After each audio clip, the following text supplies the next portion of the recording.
Seja bem-vindo a mais um Cuidado Diário de Deus. Almejo que a graça e a paz do Senhor Jesus seja contigo e toda a tua família. Hoje iremos meditar no livro de Salmos, capítulo de número 2, verso de número 1 em diante. O Salmo de número 2 trata sobre a rebelião das nações e a vitória do Messias.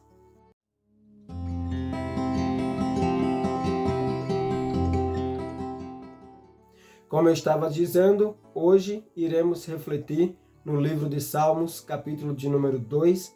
Mas antes de tudo, eu te convido a deixar o seu like, inscrever-se aqui em nosso canal, marcar o sininho para que você seja notificado todas as vezes que postarmos um novo conteúdo. E se você entendeu depois de assistir que este conteúdo é útil para o seu vizinho, uma amiga, um parente, já compartilha para que assim nosso canal só venha crescer e venha abençoar muitas outras vidas. Neste momento, eu quero te convidar a abrir a Bíblia no livro de Salmo, capítulo de número 2, versículo de número 12. Neste versículo eu quero compartilhar com você hoje em duas versões. Na Bíblia de aplicação pessoal, na versão João Ferreira de Almeida, que diz assim: Beijai o filho para que não se ire, e pereçais no caminho quando em breve se inflamar a sua ira. Bem-aventurado todos aqueles que nele confiam. Esta foi a versão João Ferreira de Almeida. Mas também quero compartilhar com você a versão King James, que diz assim, Rendei ao filho adoração sincera, para que não se irem e vos sobrevenha repentina destruição, pois a sua ira se acende depressa. Verdadeiramente felizes são todos os que nele depositam a sua plena confiança. Quando a gente vê a versão João Ferreira de Almeida e a versão King James, a gente percebe que há uma grande diferença nas versões. Entretanto, podemos perceber que na King James é uma versão mais ampla, mais clara e objetiva, trazendo um entendimento bem melhor. Quando na João Ferreira de Almeida diz beijai o filho para que não se ire, ela está falando não do meu filho, não do seu filho. Ela está se dirigindo à pessoa do Senhor Jesus Cristo, o Filho de Deus. Inclusive, na versão King James, a gente percebe que o Salmo está dizendo assim, rendei ao Filho adoração. Ou seja, eu não posso adorar o meu filho Faber e nem você pode adorar o seu filho. Essa versão King James aponta claramente que esse filho é o Senhor Jesus Cristo, que morreu, ressuscitou, ascendeu aos céus, assentou à direita do Pai e reina junto com ele. Com isso, quero dizer que render adoração ao Senhor e Salvador Jesus Cristo e não ao meu filho. Algumas pessoas costumam ler a Bíblia em apenas uma versão e muitas das vezes realizar ali uma interpretação fechada acerca daquele versículo. Quando olhamos na João Ferreira de Almeida, que diz apenas beijai o filho, dá-se a entender que seria o meu filho, para que não se ire. E bem verdade é que a Bíblia fala que não devemos provocar a ira dos nossos filhos e podemos sim levar em parte para a questão de não provocar a ira, não criá-lo de uma forma rebelde, trazendo sempre a instrução, a orientação, para que esse filho cresça dentro de uma disciplina, dentro de um cuidado disciplinar, dentro de princípios, para que futuramente, por suas brincadeiras, por suas palavras que muito ofenderam, entristeceram e feriu o seu filho, ele não venha se levantar contra você e venha se cumprir o que fala o texto das Sagradas Escrituras que nos últimos dias filhos se levantariam contra pais, pais contra filho e sucessivamente. E a melhor maneira para que se evite uma tragédia dentro da sua casa, nos seus familiares, é justamente tratando os filhos com respeito, com dignidade e não provocando a sua ira, desrespeitando muitas das vezes os seus espaços. Mas, dentro desse texto, o que observo e o que está claro é que o filho ao qual esse texto menciona é o Filho de Deus, o Senhor e Salvador Jesus Cristo. Quando esse texto tem como epígrafe a rebelião das nações e a vitória do Messias, é justamente apontando para esse filho. E esse filho, ele faz justamente o que o texto está citando. O que?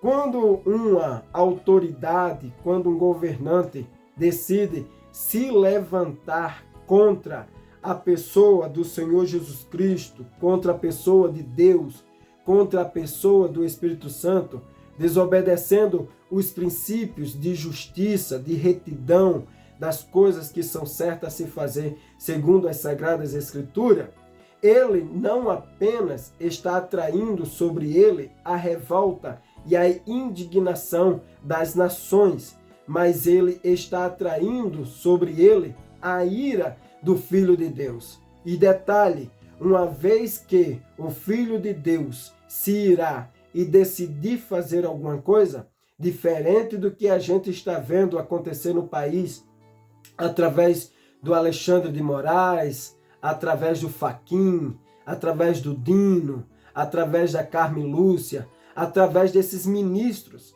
que resolveram passar por cima da Constituição brasileira, e de fato eles podem, e como fizeram, passaram por cima da Constituição brasileira, eles não poderão passar por cima dessa Constituição.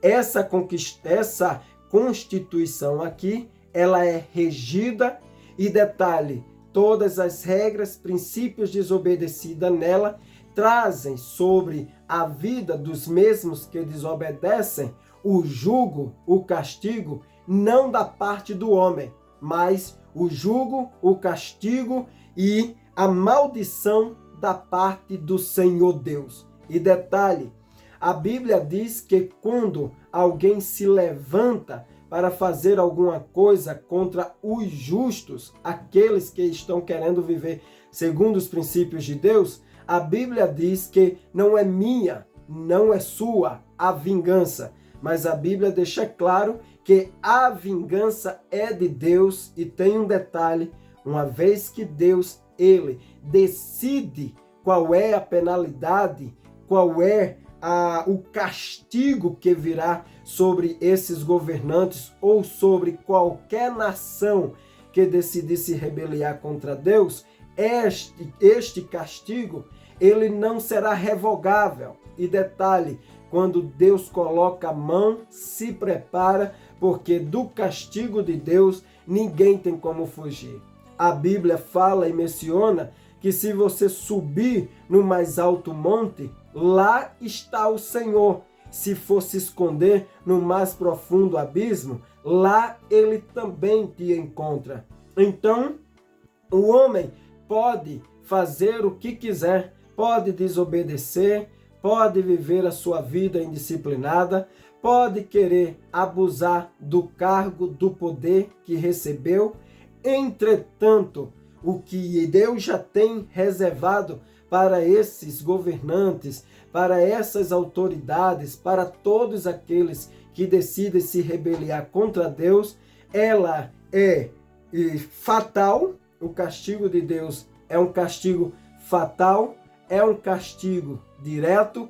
Desse castigo não tem como fugir, porque as Sagradas Escrituras já orientam quais devem ser os meus frutos, como devo me comportar, como devo falar, como devo me utilizar de alguma autoridade, de algum cargo, de alguma oportunidade ou de alguma responsabilidade que é colocada sobre os meus ombros. Uma vez que a Bíblia diz, beijai o filho, está dizendo, obedeça às orientações do filho.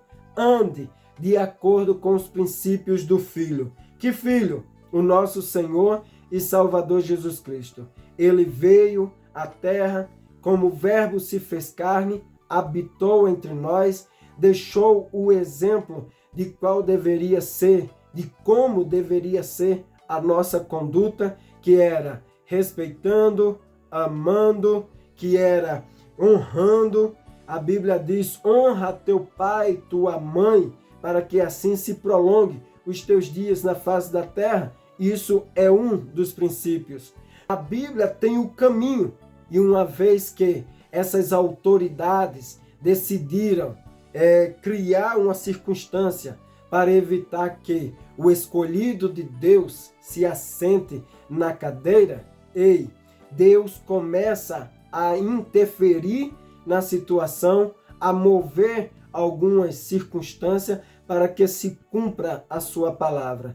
E se ainda alguém insiste em entender que esta não é a vontade de Deus e decide colocar a mão sobre aquilo que Deus quer fazer, como quer fazer, grande será o castigo, grande será a recompensa.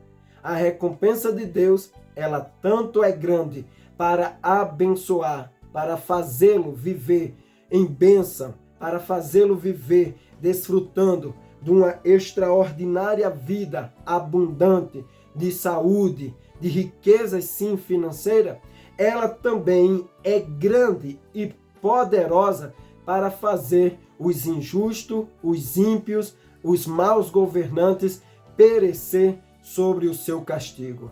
A Bíblia deixa bem clara que de Deus não se zomba, com Deus não se brinca, e uma vez que você menospreza as Sagradas Escrituras, a recompensa ela é bem clara. Porém, todo aquele que confia no Senhor diz, bem-aventurado todos aqueles que nele confia. Ou seja, todos aqueles que confiam no Senhor Jesus, eles são bem-aventurados. E o que a palavra bem-aventurado quer dizer? Quer dizer muito mais do que feliz. Quer dizer gozo, quer dizer alegria extrema, plena satisfação e falta de nada na sua vida. Deus abençoe. Vamos orar? Senhor nosso Deus, nosso Pai, te damos graça por esta oportunidade que o Senhor nos concede de estar diante da tua presença. Pai, perdoa-nos os pecados, as transgressões, as fraquezas. Ajuda-nos, Senhor, a mudar de rota, a viver uma vida agradável, reta, íntegra e na sua presença, para que assim possamos fazer parte das pessoas que confiam, que permanecem na sua presença e que pretendem viver uma vida agradável e ao Senhor e Salvador Jesus Cristo. É o que nós te pedimos e já te agradecemos. Amém.